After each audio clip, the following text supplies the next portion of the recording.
Hello दोस्तों, कैसे हो? आज के इस वीडियो में हम क्लास 10th के 2027 में जो आपके क्लास 10th का एग्जाम देने वाले हैं, तो ये 50 प्रश्न आपके लिए बहुत ही ज़्यादा हेल्पफुल साबित होने वाला है।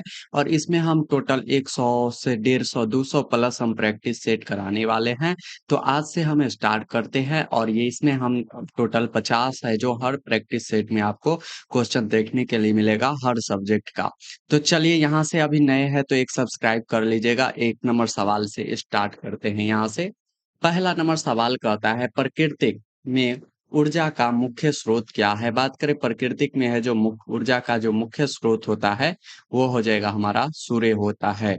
अगले नंबर सवाल है पानी से भरी बाल्टी गहराई कम दिखाई देती है, इसका कारण क्या है? तो इसका कारण क्या हो जाएगा? तो ये यहाँ पे राइट आंसर हमारा हो जाएगा प्रकाश के अपवर्तन के कारण। चलिए आगे है यहाँ पे हमारा तीसरा नंबर सवाल कहता है गोलीय दर्पण जिसका दृश्य क्षेत्र बहुत विस्तृत होता है। गोलीय दर्पण जिसका दृश्य क्षेत्र बहुत विस्तृत होता है उसको हम कहते हैं उत्तल लेंस कहते हैं। उत्तल। चलिए अगले नंबर सवाल है वनों के संरक्षण के लिए निम्न में से किन प्रक्रियाओं को नियंत्रित करने की आवश्यकता होती है? कौन सी क्रिया को है जो नियंत्रित करने की आवश्यकता होती है? तो यहाँ पे right answer option number D हो जाएगा। पेड़ों की अंधाधुंध कटाई को रोकना पड़ेगा, अतिचारण, खनन, ये सभी हो जाएगा। ऑप्शन नंबर यहाँ पे डी हमारा राइट आंसर हो जाएगा। अगले नंबर सवाल है वे पदार्थ जो जैविक प्रक्रम द्वारा अपघटित हो जाते हैं उसको हम क्या कहते हैं? तो उसको कहा जाता है जैव निम्नीकरण कहते हैं। जैव निम्नीकरण option number A right answer हो जाएगा। अगले नंबर सवाल है छठा नंबर सवाल कहता है वह उपकरण जो विद्युत ऊर्जा को यांत्रिक ऊर्जा में बदलता है होता है उसको हम कहते हैं विद्युत मोटर कहा जाता है। उसको हम क्या कहते हैं? विद्युत मोटर। ऑप्शन नंबर यहाँ पे बी हो जाएगा राइट आंसर। आगे बढ़ते हैं प्लाज्मोडियम में किस विधि द्वारा जनन होता है? प्लाज्मोडियम में किस विधि द्वारा जनन होता है? तो वो प्लाज्मोडियम में होता है बहुखंडन द्वारा। Option number B right answer हो जाएगा। अगले नंबर सवाल है 8 नंबर सवाल कहता है निकट दृष्टि को निम्नलिखित में से किस लेंस द्वारा हटाया जा सकता है? तो इसके लिए आप एक ट्रिक यूज कर सकते हैं। नी में कितने अंक है? 3 अंक है तो इसके एक ज्यादा यानी अवतल अवतल यानी इसमें चाल। अगर बात करें दूर दृष्टि के लिए तो दूर दृष्टि में इसमें कितने 2 अंक है तो यहाँ पे हम 3 लेंगे उत्तल। तो चलिए इसमें कंफ्यूजन होते हैं बहुत सारे लोग इसलिए मैंने ये कर दिया। तो निकट दृष्टि के लिए हम अवतल का उपयोग करते हैं। Option number B right answer हो जाएगा। आगे बढ़ते हैं 9वें नंबर सवाल की ओर कहता है पौधों में जनन अंग कहाँ पाए जाते हैं? पौधों में जनन अंग की क्रिया है जो पुष्प में पाए जाते हैं। कहाँ पाए जाते हैं? पुष्प में पाए जाते हैं। अगले नंबर सवाल है 10 कहता है मेंडल ने अपने आनुवांशिकी का प्रयोग हेतु किस पौधे का उपयोग किया है? कौन से पौधे का उपयोग किया था? तो मटर के पौधे का या क्या किसका उपयोग किया था? तो वो हो जाएगा मटर के पौधे का। यानी कि हमारा ऑप्शन नंबर सी हो जाएगा राइट आंसर। चलिए आगे बढ़ते हैं पारिस्थितिकी तंत्र में ऊर्जा का प्रवाह किस दिशा में होता है? कौन सी दिशा में होता है? एक दिशीय में होगा, एक दिशीय में। चलिए आगे बढ़ते हैं 12 नंबर सवाल की ओर कहता है किस दर्पण में बड़ा प्रतिबिंब बनता है? किस दर्पण में है जो बड़ा प्रतिबिंब वस्तु से बड़ा प्रतिबिंब बनेगा? तो वो अवतल दर्पण में बनता है। Option number B right answer हो जाएगा। अगले नंबर सवाल है यहाँ पे दंत विश्लेषज्ञ किस दर्पण का उपयोग मरीजों के दांतों का बड़ा प्रतिबिंब दिखाने के लिए किया जाता है? तो वो हो जाएगा बड़ा प्रतिबिंब दिखाने के लिए हम अवतल लेंस का उपयोग करते हैं। अगले नंबर सवाल है किस दर्पण में केवल आभासी काल्पनिक प्रतिबिंब बनता है? किस दर्पण में केवल आभासी काल्पनिक प्रतिबिंब बनता है? राइट आंसर की बात करें यहाँ पे ऑप्शन नंबर बी हो जाएगा उत्तल में।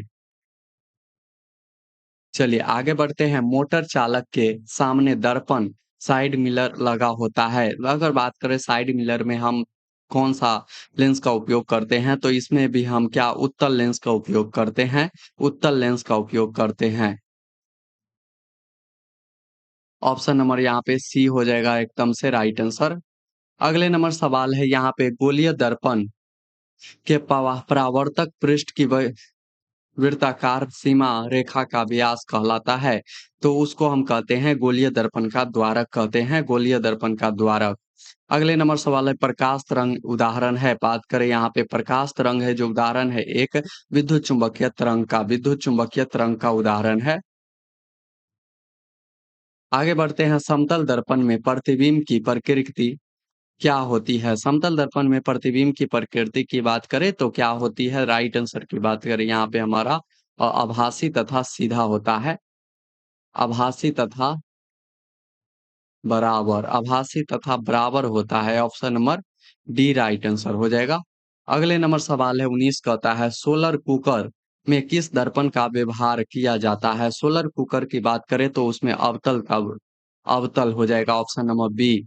चलिए आगे बढ़ते हैं सर्च लाइट का परावर्तक सतह होता है। सर्च लाइट का परावर्तक सतह क्या होता है? तो वो अवतल होता है, अवतल। अगला है किसी वस्तु का आवर्धित काल्पनिक प्रतिबिंब बनता है, काल्पनिक प्रतिबिंब बनता है तो अवतल दर्पण से बनता है, अवतल दर्पण से बनता है। Option number A right answer हो जाएगा। आगे बढ़ते हैं यहाँ से अगले नंबर सवाल की ओर। 22 नंबर सवाल कहता है परावर्तन के नियम से निर्धारित होता है, परावर्तन के नियम से निर्धारित होता है आपतन कोण बराबर परावर्तन कोण, आपतन कोण बराबर क्या परावर्तन कोण होता है। अगले नंबर सवाल है समतल दर्पण द्वारा बना प्रतिबिंब कितना काल्पनिक होता है? समतल दर्पण द्वारा बना प्रतिबिंब काल्पनिक होगा। अगले नंबर सवाल है यहाँ पे संयुग्मी फोकस केवल संभव है, संयुक्त फोकस केवल संभव है अवतल दर्पण में, केवल और केवल अवतल दर्पण में है संभव। आगे बढ़ते हैं किसी दर्पण का मध्य बिंदु कहलाता है, किसी दर्पण का मध्य बिंदु को हम क्या कहते हैं? तो उसको हम ध्रुव कहेंगे। ऑप्शन नंबर यहाँ पे बी राइट आंसर हो जाएगा। उसको क्या कहा जाता है? ध्रुव कहा जाता है। अगले नंबर सवाल है आवेश का मात्रक क्या होता है? बात करें आवेश का मात्रक कूलम होता है, आवेश का मात्रक क्या होता है? कूलम हो जाएगा। आगे है विद्युत बल्ब के फिलामेंट में किस तत्व का उपयोग किया जाता है? उसमें हम टंगस्टन का उपयोग करते हैं। अगले नंबर सवाल है यहाँ पे 28 नंबर निम्नलिखित में यौगिकों में कौन है जो दुर्बल अम्ल है? दुर्बल अम्ल की बात करें CH3COOH है जो हमारा एक दुर्बल अम्ल है।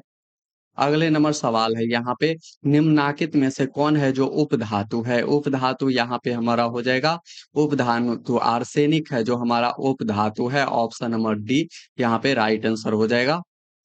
ये सभी हमारा Fe, कॉपर, निकेल ये सभी हमारा धातु है। ये सभी की बात करें ये सभी हमारा धातु है, धातु है। चलिए आगे बढ़ते हैं 30 नंबर सवाल की ओर। 30 नंबर सवाल कहता है निम्नलिखित में से कौन धातु का विस्थापन उसके लवण के विलयन से लोहे द्वारा होता है, लोहे द्वारा होता है तो वो हमारा तांबा हो जाएगा। Option number A right answer हो जाएगा। अगले नंबर सवाल है खड़िया का रासायनिक सूत्र क्या हो जाएगा? बात करें यहाँ पे खड़िया का रासायनिक सूत्र CaCO3 हो जाएगा, CaCO3 हो जाएगा। अगले नंबर सवाल है वेल्डिंग में किस गैस का उपयोग होता है? बात करें वेल्डिंग में है जो एथाइन का उपयोग होता है, एथाइन का उपयोग होता है। ऑप्शन नंबर यहाँ पे बी हो जाएगा राइट आंसर, एथाइन का उपयोग होता है। अगला है अपघटन अभिक्रिया में से किस प्रकार का लवण प्राप्त होता है? अपघटन अभिक्रिया से है जो अभिल्य अभिल्य प्राप्त होता है, अभिल्य। Option number B right answer हो जाएगा। अगले नंबर सवाल है धोने का सोडा का रासायनिक नाम क्या हो जाएगा? बात करें यहाँ पे धोने का सोडा का रासायनिक नाम सोडियम कार्बोनेट होता है, sodium carbonate. Option number A right answer हो जाएगा। अगले नंबर सवाल है 35 कहता है निम्न में से कौन सा उत्पाद है जो लेड नाइट्रेट को गर्म करने पर प्राप्त होता है? लेड नाइट्रेट को गर्म करने पर प्राप्त होता है। राइट आंसर की बात करें यहाँ पे ऑक्सीजन O2 हो जाएगा यहाँ पे, सॉरी NO2 और O2 हो जाएगा। ऑप्शन नंबर यहाँ पे डी राइट आंसर हो जाएगा। अगले नंबर सवाल है 36 नंबर सवाल। कहता है निम्नलिखित में से कौन है जो विजातीय यौगिक है? बात करें यहाँ पे विजातीय यौगिक है, प्लास्टर ऑफ पेरिस है जो ये हमारा विजातीय यौगिक हो जाएगा। आगे बढ़ते हैं, निम्नलिखित में से किस धातु को केरोसिन में डुबाकर रखते हैं? केरोसिन में डुबाकर रखते हैं, वो हो जाएगा हमारा सोडियम हो जाएगा। अगले नंबर सवाल है, कौन-सा अधातु है जो कमरे के ताप पर द्रव होता है? कौन-सा धातु है जो कमरे के ताप पर है जो द्रव्य होता है? राइट आंसर की बात करें ब्रोमीन हो जाएगा, option number A right answer हो जाएगा। आगे बढ़ते हैं, सीसा और टीन की मिश्र धातु को कहते हैं, सीसा और टीन के मिश्र धातु को सोल्डर कहते हैं। उसको हम क्या कहेंगे? सोल्डर कहेंगे। अगले नंबर सवाल है यहाँ पे, निम्नलिखित में से किसे है जो चाकू से काटा जा सकता है? तो हम चाकू से काट सकते हैं, लिथियम को हम चाकू से काट सकते हैं। अगले नंबर सवाल है यहाँ पे, इथिलीन में कार्बन-कार्बन के बीच 2 आबंध मौजूद है जिनमें 2 आबंध मौजूद है जिनमें है जो 1 सिग्मा और 1 पाई आबंध होता है। 1 सिग्मा और 1 पाई आबंध होता है, ऑप्शन नंबर यहाँ पे ए हो जाएगा राइट आंसर। चलिए आगे बढ़ते हैं 42 नंबर सवाल की ओर। कहता है इथेन में कितने सहसंयोजक बंध होते हैं? इथेन की बात करें तो इसमें टोटल 7 सहसंयोजक बंध होते हैं, 7 सहसंयोजक बंध होते हैं।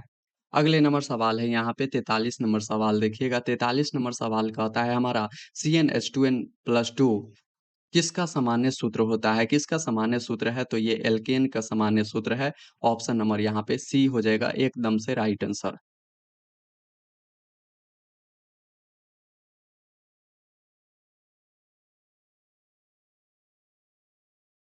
चलिए आगे बढ़ते हैं अगले नंबर सवाल की ओर। अगले नंबर सवाल है, नीला थोथा तूतिया का रासायनिक सूत्र क्या होता है? नीला थोथा यानी तूतिया का रासायनिक सूत्र CuSO4 5H2O होता है। CuSO4 किसमें है? CuSO4 5H2O, ऑप्शन नंबर यहाँ पे बी देख रहे होंगे, बिल्कुल ही सही जवाब हो जाएगा।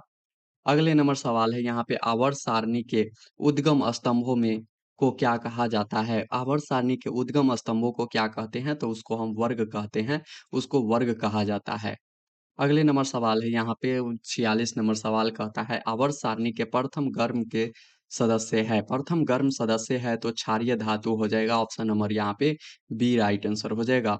अगले नंबर सवाल है, सोडियम कार्बोनेट का अणुसूत्र क्या होता है? सोडियम कार्बोनेट का अणुसूत्र बात करें Na2CO3 हो जाएगा, Na2CO3 हो जाएगा। अगले नंबर सवाल है, सबसे कठोर तत्व की कौन-सा हो जाएगा? सबसे कठोर तत्व की बात करें तो ये डायमंड यानी हीरा हो जाएगा, option number B right answer हो जाएगा। अगले नंबर सवाल है, अक्रिय तत्व कौन है? बात करें यहाँ पे अक्रिय तत्व कौन-सा हो जाएगा? तो ये हीलियम हो जाएगा हमारा अक्रिय तत्व, option number B right answer हो जाएगा। अगले नंबर सवाल है, आधुनिक आवर्त सारणी में तत्वों का वर्गीकरण का आधार क्या होता है? परमाणु आयतन या हमारा परमाणु घनत्व या परमाणु द्रव्यमान या परमाणु संख्या? इसका आंसर आप कमेंट में ज़रूर से बताइएगा। और नेक्स्ट हमारा क्या है से देखिए, यहाँ पे आपको साइंस का क्लास आपको देखने के लिए मिल जाएगा। पक्का-पक्की 9 बजे आपको देखने के लिए मिल जाएगा। उसके बाद साइंस के बाद हमारा आ जाता है सोशल साइंस का क्लास आपको देखने के लिए मिलेगा 9:30 में आपको देखने के लिए मिलेगा। वीडियो अपलोड हो जाता है 9:30 में। उसके बाद हमारा हिंदी का क्लास देखने के लिए मिलेगा आपको 10 बजे। 10 बजे आपको देखने के लिए मिल जाएगा। तो ये तीनों का सवाल है जो आपको इस टाइम पे देखने के लिए मिल जाएगा, और मैथ के आपको इम्पोर्टेंट चैप्टर रहेगा और क्वेश्चन रहेगा, वो आपको 11 बजे तक देखने के लिए मिल जाएगा। उसके बाद जो हमारा लाइव होता है वो तो आपको होते रहेगा, लाइव होते रहेगा, और ये सवाल आपको डेली के डेली आपको ये वीडियो आपको मिल जाएगा। 3 से 4 वीडियो आपको संस्कृत का भी ऑब्जेक्टिव रहेगा, सभी का सभी वीडियो आपको देखने के लिए मिल जाएगा। चलिए मिलते हैं नेक्स्ट वीडियो में। अभी तक नए हैं तो एक सब्सक्राइब ज़रूर से कर दीजिएगा।